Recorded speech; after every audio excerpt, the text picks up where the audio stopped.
Welcome to Immunology. Assalamualaikum everyone. I hope you all are fine. Welcome to immunology. Basically आज का जो हमारा lecture है ना वो प्रीवियस लेक्चर का ही कंटिन्यू है। और मैं आपको एक मज़े की बात बताऊं, ये ऑलरेडी मैं रिकॉर्ड कर चुकी थी। लेक्चर नंबर 1 चैप्टर नंबर 68 का पार्ट 2 है ये, ठीक है। और ना प्रीवियस जो लेक्चर था ना हमारा, उसमें मैंने आपको 2 डिजीज़ कराई थी, विस्कॉट एल्चिस सिंड्रोम और एटेक्सिया टी क्लेंटेशिया। टी है टी, ठीक है। उसके बाद ना सबसे उसमें ना जब मैंने एडिटिंग किया ना थोड़ी सी उसमें गड़बड़ हो गई है। एटेक्सिया टी क्लेंटेशिया पहले मैंने ऐड कर लिया उसका क्लिप, और विस्कॉट एल्ड्रिस सिंड्रोम का बाद में। वो ना एडिटिंग में मसला हो गया था, इस वजह से पता नहीं मैं कौन से ध्यान में मतलब बैठी हुई थी, वैसे मैं नींद में थी। और जो ये लेक्चर है ना, जो मतलब पार्ट 2 था, ये मैंने ऑलरेडी रिकॉर्ड किया हुआ था, ये मुझसे डल हो गया था, वही मैं नींद में बैठी हुई थी इस वजह से। अब ये मैं दोबारा रिकॉर्ड कर रही हूँ उन बच्चों के लिए जिनके बहुत अच्छे कमेंट्स आ रहे हैं, तो मैंने कहा ये ना हो कोई एक लेक्चर भी स्किप हो जाए। अच्छा, अब इस लेक्चर में हमने क्या करना है, मैंने आपको थाइमिक एप्लेजिया कराना है, साइटोकाइन सिग्नलिंग डिफेक्ट कराना है। उसके बाद यहाँ से यहाँ तक हमारा वाइंड अप हो जाएगा, मतलब ये वाली डिजीज़ करानी है बी सेल डिफिशिएंसी से पहले पहले, ठीक है। ये वाला वाइंड अप करना है। सबसे इंपॉर्टेंट चीज़, यूएचएस में जो पास्ट पेपर में मैंने अब तक शॉर्ट क्वेश्चन देखे ना इम्यूनो डेफिशिएंसी का, प्राइमरी इम्यूनो डेफिशिएंसी और सेकेंडरी, वो तो आया हुआ जो कि मैंने आपको बताई थी ये बात, ठीक है। उसके अलावा ना थाइमिक ए प्लेजिया आया हुआ ये वाला शॉर्ट क्वेश्चन, और स्वेयर कंबाइंड इम्यूनो डेफिशिएंसी वाला ये वाला शॉर्ट क्वेश्चन। उसके अलावा बाकी सारे एमसीक्यूज के लिहाज से आ सकते हैं, लेकिन ये वाले तो मस्ट हैं, स्वेयर कंबाइंड इम्यूनो डेफिशिएंसी और थाइमिक ए प्लेजिया। छोड़ना कोई भी नहीं है एमसीक्यूज के लिहाज से, बाकी सारा हमने प्रिपेयर करना है। अच्छा, ये सारा कुछ यहाँ तक वाइंड अप हो गया। अब मैं आपको बता रही हूँ थाइमिक ए प्लेजिया, जिसको डाई जॉर्ज सिंड्रोम भी कहते हैं। ये ऑलरेडी है ना, आप लोगों ने सुना हुआ होगा, जो मेरे प्रीवियस लेक्चर्स थे ना, जब मैंने टी सेल पढ़ाए थे आपको, CD4 CD8 positive T sales, वहाँ पर मैंने थाइमिक एप्लेजिया का बताया था। और मैंने ये कहा था कि जो थाइमस ग्लैंड होता है ना, इसके नाम से जाहिर है थाइमिक एप्लेजिया। एप्लेजिया का मतलब क्या है, सेल का मर जाना, एक से डिग्रेड हो जाना। तो उसमें क्या होगा, जो थाइमिक ग्लैंड है, थाइमिक ग्लैंड में क्या हो रहा होता है भाई, सबको पता होगा, अब तक तो रट गई होगी इम्यूनो। थाइमिक ग्लैंड जो है ना वो डिस्टॉर्टेड होता है बचपन से, कंजेनिटल, बचपन से ही ना आपका थाइमिक ग्लैंड ना सही से नहीं बना हुआ होता, प्रॉपर नहीं बना हुआ होता, ठीक है। अच्छा, एक और चीज़ मैं आपको एक बहुत प्यारा हिंट देने वाली हूँ, ताकि तुम लोग को लिए ना ये चीज़ें मुश्किल ना रहें।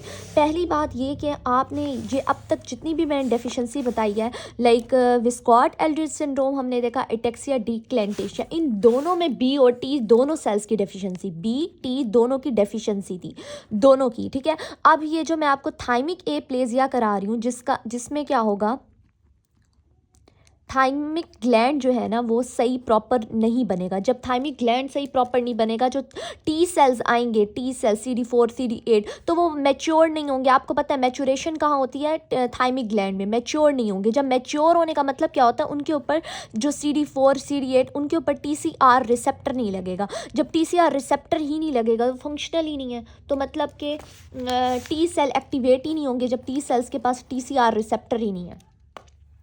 अच्छा, अब मेरी बात सुनो, टी सेल की यू डेफिशिएंसी हो जाएगी, और बी सेल की डेफिशिएंसी कैसे होगी, क्योंकि हमें पता है जब CD4 पॉजिटिव टी सेल्स हमने पढ़े थे, उसमें हमने टाइप्स पढ़ी थी। टी हेल्पर 1 पढ़ा था, टी हेल्पर 17 पढ़ा था, टी हेल्पर 2 पढ़ा था, और हमने टी फॉलिक्यूलर हेल्पर सेल्स पढ़े थे। जो टी फॉलिक्यूलर हेल्पर सेल्स थे वो जाके बी सेल्स को एक्टिवेट करते थे, और बी सेल्स प्लाज्मा सेल्स बनाती थी, और प्लाज्मा सेल एंटीबॉडीज़ बनाते थे। तो इसका मतलब बी सेल की भी डेफिशिएंसी है। जब CD4 positive T cells activate ही नहीं हो रहे, तो वो बी सेल्स को एक्टिवेट नहीं करेंगे। इस तरीके से बी और टी दोनों की डेफिशिएंसी हो जाएगी। एक बात ये माइंड में क्लियर रखो, जितनी भी अभी तक हमने डिजीज़ पढ़ी उनमें बी और टी दोनों की डेफिशिएंसी है। तो एक पॉइंट प्लस पॉइंट तो ये हो गया, ठीक है। अब हम लोग ये सारा कुछ तो हमें हो गया।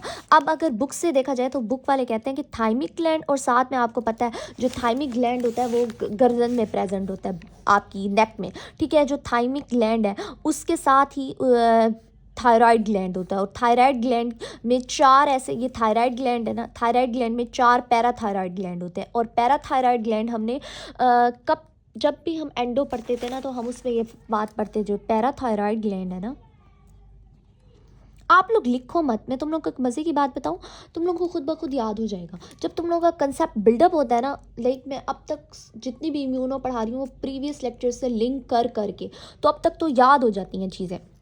जो पैराथायराइड ग्लैंड है हमें पता है वो कैल्शियम के लेवल को ज़्यादा करता है ब्लड में। अगर आपके पैराथायराइड ग्लैंड और थाइमिक ग्लैंड दोनों इकट्ठे ही नहीं होंगे, इकट्ठे क्यों नहीं होंगे, आपका क्रोमोसोम नंबर 22 की डेफिशिएंसी है यहाँ पर।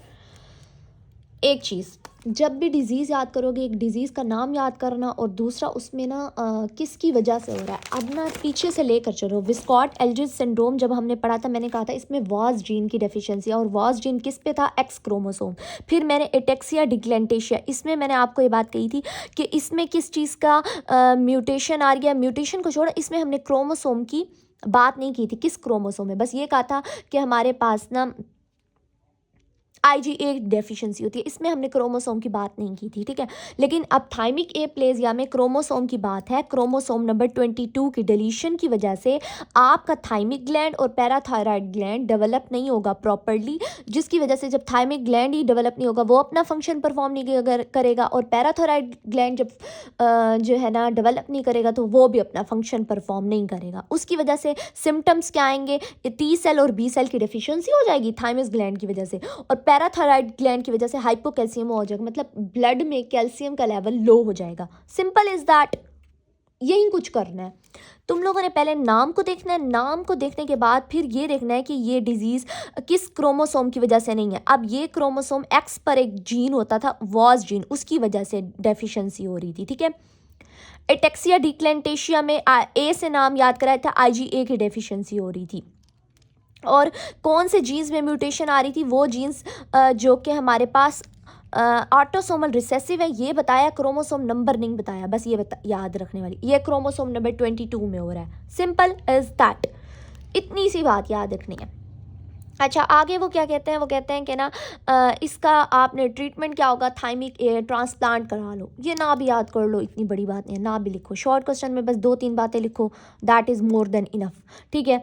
उसके बाद ना हमारे पास वो कहते हैं कि जिस बंदे में थाइमिक ग्लैंड डेवलप नहीं होगा, थाइमस नहीं बनेगा, T और B सेल की डेफिशिएंसी, तो उन बंदों को नमूनिया वगैरह ज़्यादा होने के चांसेस हैं, और नमूनाइटिस होने के चांसेस। और थ्रश क्या होता है, मैंने आपको माइकोलॉजी पढ़ाई थी, माइकोलॉजी में कैंडिडा एल्बिकेंस पढ़ाया था, उसमें मैंने आपको ये बात बताई थी, जो कैंडिडा एल्बिकेंस होती है ना वो कैंडियासिस कॉज करती है, एक स्किन पे और एक माउथ में, और माउथ में जो वाइट कलर के पैचेस बन जाते हैं उनको थ्रश कहते हैं। रट्टा मारने की ज़रूरत नहीं है, बस 1-2 MCQs याद कर लो, that is more than enough.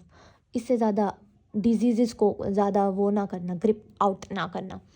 अच्छा, चौथी डिजीज़ उन्होंने दी है हमें, साइटोकाइन सिग्नलिंग डिफेक्ट। मतलब हमने साइटोकाइंस हर बच्चे को पता होंगे, अब तक तो हमने इतने रट लिए हैं। 1 मिनट, यहाँ से हम देखते हैं।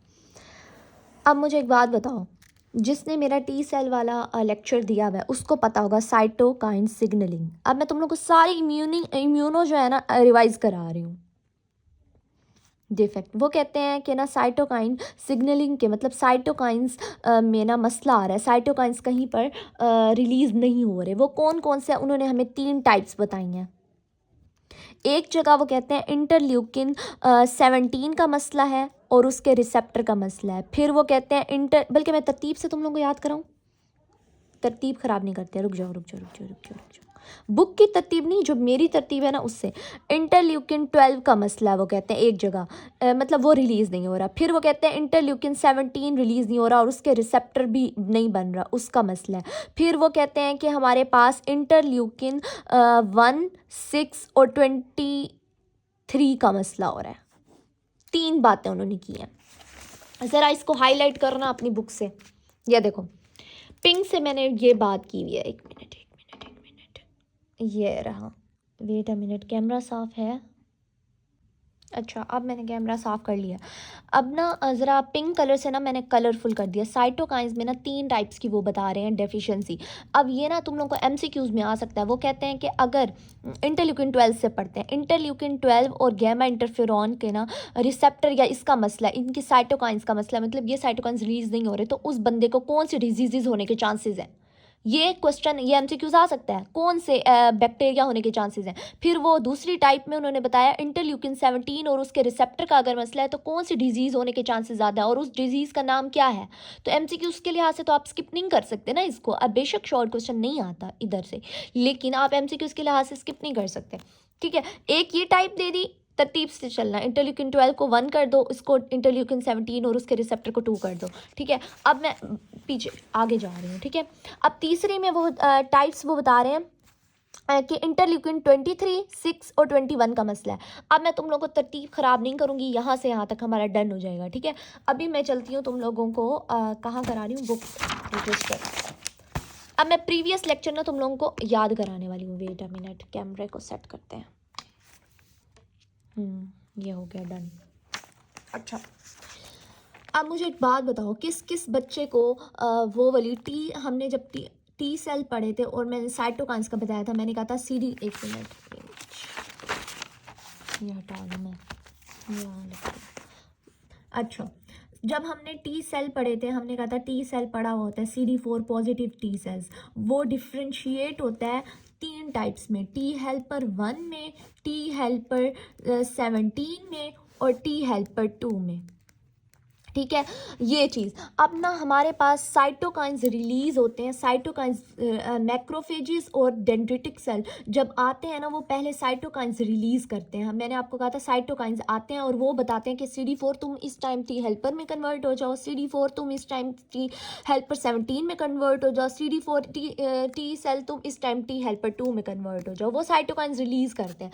अब साइटोकाइन्स कौन से, अगर टी हेल्पर 12 रिलीज़ होगा तो वो टी हेल्पर 1 में कन्वर्ट होंगे, और अगर टी हेल्पर नहीं, इंटरल्यूकिन, सॉरी, इंटरल्यूकिन साइटोकाइन जब रिलीज होगा 12 तो वो टी हेल्पर 1 में कन्वर्ट। अगर वो इंटरल्यूकिन हमारे पास 1, 6 और 23 में रिलीज करेगा तो वो टी हेल्पर 17 में। और अगर मास्ट और बेजोफिल सेल इंटरल्यूकिन हमारे पास 4 रिलीज करेगा तो हमारा CD4 positive T sales T helper 2 में कन्वर्ट हो जाएगा।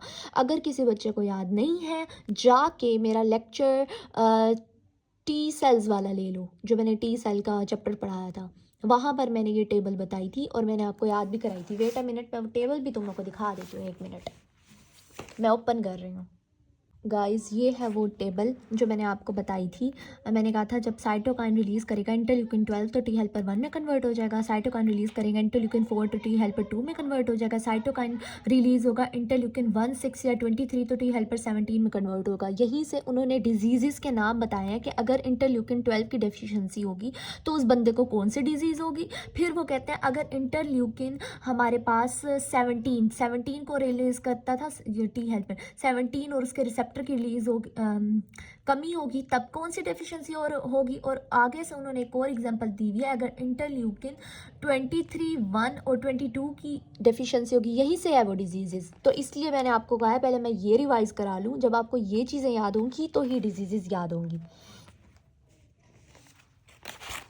अच्छा, अब ना टी हेल्पर 12 जब रिलीज़ होगा तो टी हेल्पर 1 में, टी हेल्पर 1, 6 और 23। फिर आगे से इंटरल्यूकिन 1 रिलीज़ करता था इंटरफेरॉन, गैमा और उसके अलावा ट्यूमर नेक्रोटिक फैक्टर रिलीज़ करता था। फिर टी हेल्पर 17 रिलीज़ करता था इंटरल्यूकिन 17 और इंटरल्यूकिन 22 मेनली, उसके अलावा भी रिलीज़ करता था। ठीक है, उसके बाद टी हेल्पर 2 क्या रिलीज़ करता था, इस टी हेल्पर 2 भी हमारे पास जो है ना इंटरल्यूकिन 4, 5, 9 ये सारे रिलीज़ करता था।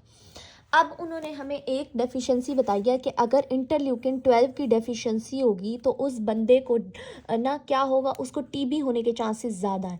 मतलब किस बंदे को टीबी होती है, जिसको हम ना BCG वैक्सीन नहीं लगवाते। अब BCG वैक्सीन क्या है, जो आजकल आप लोगों को भी पता होगा, हर इंसान के हाथ पर ना एक ऐसे निशान लगा हुआ होता है। वो निशान क्या होता है, BCG वैक्सीन का होता है। BCG वैक्सीन हम टीबी से बचने के लिए बचपन में ही हमें लगा दी जाती है, और हमारे हैंड पर ना किसी ने ऐसे काटी किस्म का निशान लगा हुआ है हर बच्चे पर, तो वही वाला निशान BCG। तो अगर आपकी उसमें इंटरल्यूकिन 12 की डेफिशिएंसी है ना, तो आप जब BCG वैक्सीन लगाओगे ना तो आपको उसी से ही टीबी हो जाएगा। वैक्सीन में बेसिकली क्या होता है, हम मरा हुआ एंटीजन डाल रहे होते हैं, तो उस वजह से उस बंदे को डिसएमिनेटेड इन्फेक्शंस होंगे, डिसएमिनेटेड इन्फेक्शन हो जाएंगे। जैसे ही वो BCG वैक्सीन लगवाएगा ना, BCG वैक्सीन का जैसे ही लगाएगा उसको डिसएमिनेटेड इन्फेक्शन हो जाएंगे उस बच्चे को।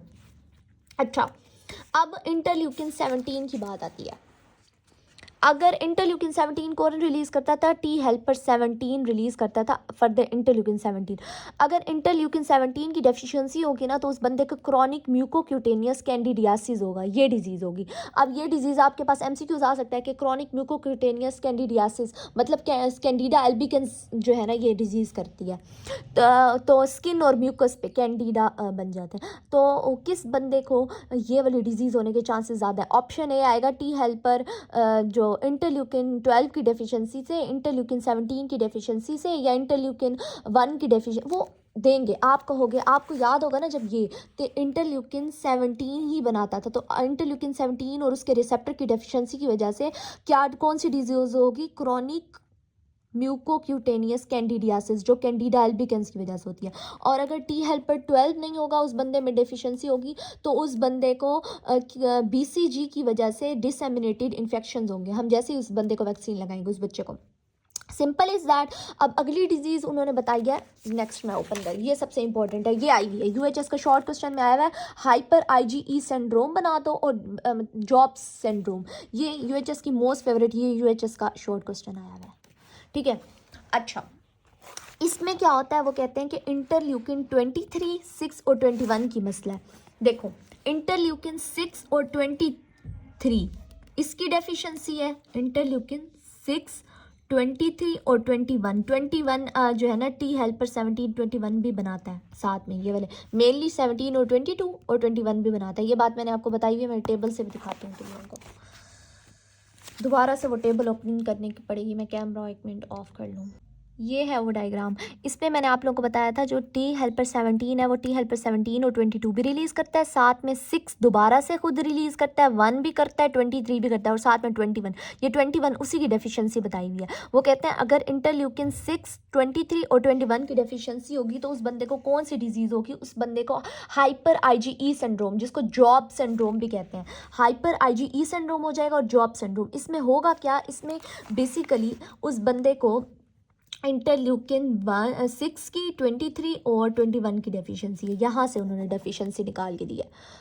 अब ना मैं तुम लोगों को ऐसे भी बता सकती थी सिंपल, ये वाली जो इम्यूनो डेफिशिएंसी की डेफिशिएंसीज है ना, मैं तुम लोगों को प्रीवियस ना भी लेक्चर याद कराऊँ, मैं सिंपल तुम लोग को ऐसा रट्टा भी लगवा सकती थी कि इंटरल्यूकिन 12 की डेफिशिएंसी हुई तो ये हो जाएगा, इंटरल्यूकिन 17 और उसके रिसेप्टर की डेफिशिएंसी होगी तो ये हो जाएगा, और इंटरल्यूकिन 6, 23 और 21 की डेफिशिएंसी होगी तो ये डिजीज़ हाइपर आईजीई सिंड्रोम, ये जॉब से मैं ऐसे भी याद करी। लेकिन मैं प्रीवियस लेक्चर को कंपेयर क्यों करती हूँ? ताकि तुम लोग को जो प्रीवियस तुम लोगों ने याद किए हुए ना, जब तुम लोग उससे को रिलेट करोगे ना, तो तुम लोग को अच्छे तरीके से याद हो जाएगा और भूलेगा नहीं।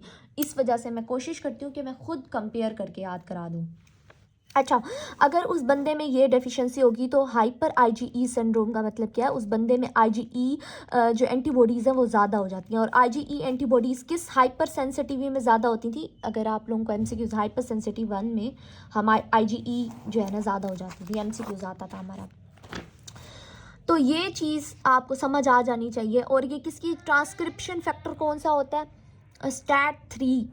ये ना अभी याद कर लो, इतनी बड़ी बात नहीं है, एमसीक्यूज हो जाएंगे तुम लोगों के, वाइंड अप हो जाएंगे। और उस बंदे को स्टेफाइलोकोकस स्किन इन्फेक्शन, मतलब स्टैफ ओरियस स्टेफाइलोकोकस पढ़ते थे और एक स्ट्रैप पढ़ते थे। स्टेफाइलोकोकस की जो स्किन इन्फेक्शन है ना, वो चांसेस होने के ज़्यादा है। हाँ, थक गई। अब सबसे इम्पोर्टेंट आ गया, सबसे इम्पोर्टेंट, ठीक है, सबसे main important, swear combined amino deficiency, that is the most important. UHS में ना एक शॉर्ट क्वेश्चन आया हुआ था, define severe combined immuno deficiency. अब सवेयर का मतलब है सवेयर डेफिशिएंसी है उस बंदे को, सवेयर कंबाइंड इम्यूनो डेफिशिएंसी, ठीक है, जिसको SCID भी कहते हैं, ठीक है, सवेयर कंबाइंड इम्यूनो डेफिशिएंसी। अब मैं पूरा नाम नहीं लिख रही, ठीक है। इसमें 2 टाइप्स हैं, एक एक्स लिंक्ड है और एक ऑटोसोमल है। अब नाम से जाहिर है, बचपन से पढ़ते आ रहे हैं, अगर वो एक्स लिंक्ड है ना तो उसमें क्या मसला आ रहा है, और ऑटोसोमल आ रहा है तो उसमें क्या मसला आ रहा है। एक्स लिंक्ड हुई तो मतलब एक्स क्रोमोसोम की वजह से उसके अंदर कोई मसला आ रहा है जिसकी वजह से सवेयर डेफिशिएंसी आ रही है बी और टी सेल्स की। और ऑटोसोमल, किसी ऑटोसोमल जैसे क्रोमोसोम नंबर 1 2 से लेकर 22 तक जिसमें भी मसला आ रहा है उसकी वजह से। मोस्टली कॉमन जो शॉर्ट क्वेश्चन आता है ना वो आपका आता है X linked severe combined immunodeficiency बता दो। अच्छा, X link severe combined deficiency में जो एक्स क्रोमोसोम है ना उसकी वजह से ना इंटरल्यूकिन रिसेप्टर 2 जो होता है, इंटरल्यूकिन 2 का जो रिसेप्टर होता है उसकी डेफिशिएंसी है। अभी तक हमने ये सारा पढ़ा था। अब आपको याद होगा मैंने जब आपको टी हेल्पर 1 पढ़ाया था, टी हेल्पर 17 पढ़ाया था, टी हेल्पर 2 मैंने कहा था तमाम सेल्स इंटरल्यूकिन सिग्नल 1 जब मिलता है तो वो इंटरल्यूकिन 2 बनाते हैं और अपने ऊपर इंटरल्यूकिन 2 रिसेप्टर बनाते हैं और ख़ुद की क्लोनल एक्सपेंशन करते हैं। अगर याद हो तो क्लोनल एक्सपेंशन करते थे पहले, इंटरल्यूकिन 2 हर टी सेल बनाता था। तो अगर आपकी उसमें कोई ऐसी डिजीज़ हो गई है, मतलब ऐसा क्रोमोसोम की वजह से इंटरल्यूकिन 2 रिसेप्टर नहीं बन पा रहा, तो उस बंदे को क्लोनल एक्सपेंशन नहीं होगी तो बी और टी सेल्स की सवेयर डेफिशिएंसी हो जाएगी और वो बंदा बहुत जल्दी बीमार हो जाएगा। इतनी सी बात है, इतनी सी बात। तो इसमें कोई आपको रॉकेट साइंस समझने की ज़रूरत नहीं है, बस तुम लोगों को इतना पता हो कि ऐसी एक प्रोटीन होती है जो कि आपको पता है रिसेप्टर्स कौन बनाता है, प्रोटीन ही बनाती है। तो इंटरल्यूकिन 2 रिसेप्टर उसकी वजह से नहीं बन रहा। जब वो नहीं बन रहा तो उस बंदे में बहुत ज़्यादा मसला होगा। और उस बंदे में क्योंकि बोन मैरो बनाती है ना, हिमेटोपोइटिक स्टेम सेल ट्रांसप्लांटेशन करेंगे तो ही वो बी और टी सेल्स सही बन पाएंगे, वरना नहीं बन पाएंगे। उसके अलावा दूसरी वो कहते हैं एक्स लिंक तो बहुत कॉमन है सवेयर कंबाइंड, और एक ऑटोसोमल भी होती है। इतनी सी बात है, ज़्यादा उन्होंने वो नहीं किया। और यूएचएस ये बहुत देती है। यहाँ से आपको क्लियर हो गया, यहाँ तक हम लोग डन हो गए हैं। अच्छा, अभी तक हमने साइटोकाइंस का पढ़ लिया। अगर मैं तुम लोग को दोबारा से मैं ना अब यहाँ से स्टार्ट कर रही हूँ, 10 वाली डेफिशिएंसी करा रही हूँ। क्यों? ताकि तुम लोग की ना तरतीब ख़राब ना हो। यार कैमरा हिल रहा है, sorry sorry sorry sorry guys, चक्कर आ गए होंगे तुम लोग को। अच्छा, अब आप लोगों को अगर याद हो डेंड्रिटिक सेल जो कि हम लोग जिनको एपीसीज कहते थे, डेंड्रिटिक सेल्स था हमारे पास, या हमारे पास मैक्रोफेज, एक मिनट, अच्छा, या मैक्रोफेजेस ना अब हमने ये देख लिया वो इंटरल्यूकिन हमारे पास रिलीज़ करेंगे 12 रिलीज़ करेंगे, या 1 6 23 रिलीज़ करेंगे, या इंटरल्यूकिन हमारे पास 4 रिलीज़ करता था, इंटरल्यूकिन मास्ट और बेसोफिल सेल। ये मैंने बात बताई भी थी वहाँ पर, ठीक है। तो वो टी हेल्पर 1 में कन्वर्ट होगा, टी हेल्पर 17 में कन्वर्ट होगा, टी हेल्पर 2 में कन्वर्ट होगा। ये सारी बातें सबको पता है। अब आपको पता है ये जब डेंड्रिटिक सेल आता था तो अपने MHC2 पर ना लेकर आता था एंटीजन, ठीक है, और आकर टी सेल्स को एक्टिवेट करता था। टी सेल्स को एक्टिवेट करता था TCR रिसेप्टर से, ये सबको पता है। मैं अब वो डायग्राम्स नहीं दिखा रही। अच्छा, ये सिग्नल 1 होता था। अगर ऐसी कोई डेफिशिएंसी हो जाए कि उस बंदे में MHC1 और MHC2 ही ना बने, किसी चीज़ की डेफिशिएंसी हो जाए, तो उस बंदे को सिंड्रोम होगा। उस सिंड्रोम का नाम क्या है हमारे पास? Bare lymphocyte syndrome. एक मिनट, बेयर लिम्फोसाइट सिंड्रोम, बस नाम याद कर लो। आपसे कोई MCQs पूछेगा बेयर लिम्फोसाइट सिंड्रोम किसे कहते हैं, जिसमें किस चीज़ की डेफिशिएंसी होगी, वो कहेंगे इंटरल्यूकिन इसकी या टी सेल की डेफिशिएंसी होगी, बी सेल की होगी। तो तुम लोग क्या कहोगे? MHC में डिफेक्ट आ रहा है जिसकी वजह से बी और टी सेल दोनों की डेफिशिएंसी होगी। अब देखो यहाँ पर उन्होंने लिखा हुआ है क्लास 1 और क्लास 2 की डेफिशिएंसी की वजह से बेयर लिम्फोसाइट सिंड्रोम होगा उस बंदे को। बस एक MCQ याद करना है, शॉर्ट क्वेश्चन नहीं आता इधर से। अच्छा, अब दूसरी बात, आपको याद होगा हमारे पास जब सिग्नल 1 आता था, अब यही बात हो रही है ना, ये डेंड्रिटिक सेल, उसके ऊपर MHC2, अगर MHC2 1 नहीं होगा तो सिग्नल 1 भी नहीं जाएगा, तो उसकी वजह से बेयर लिम्फोसाइट सिंड्रोम है। ये टी सेल पड़ा हुआ है, टी सेल के ऊपर TCR रिसेप्टर, दोनों आपस में मिलेंगे और ये एंटीजन कैरी किया होगा। अगर कोई ऐसी डेफिशिएंसी हो गई, अब आपको याद होगा सिग्नल 1 जब ये दोनों आपस में मिलते थे ना, तो कैल्शियम अंदर की तरफ इन्फ्लक्स करते थे, वो न्यूक्लियस के अंदर जाते थे और वो रिलीज़ करता था कैल्सिन यूरिन एंजाइम, जिसकी वजह से यहाँ पर जो हमारे पास रिसेप्टर बनता था इंटरल्यूकिन 2 का रिसेप्टर, और वो इंटरल्यूकिन 2 रिलीज़ करते थे। वो कहते हैं कि अगर यहाँ पर एक एंजाइम होता था टायरोसिन काइनेज, जो कि मैंने आपको एमसीक्यूज़ भी कराया था, टायरोसिन काइनेज की मदद से ना अंदर सिग्नल जा रहा था टायरोसिन काइनेज की वजह से। और ये वाला बात मैंने आपको बताई भी थी जब मैंने आपको टी सेल पढ़ाए थे ना, और उसका सिग्नल का बताया था। तो ये मैंने एमसीक्यूज़ बताया था, सिग्नल जाता है टायरोसिन काइनेज की फॉर्म में। ये बात मैं तुम लोग को दिखा भी देती हूँ, वेट अ मिनट, मैं वो ओपन कर लूँ फिर दिखाती हूँ। अच्छा ये देखो चैप्टर नंबर 59 है। चैप्टर नंबर 59 में मैंने ये ओपन किया है टी सेल रिसेप्टर स्ट्रक्चर। मैंने कहा था जब सिग्नल 1 जाता है ना तो वो टायरोसिन इंट्रासेलुलर टायरोसिन काइनेज की फॉर्म में जाता है।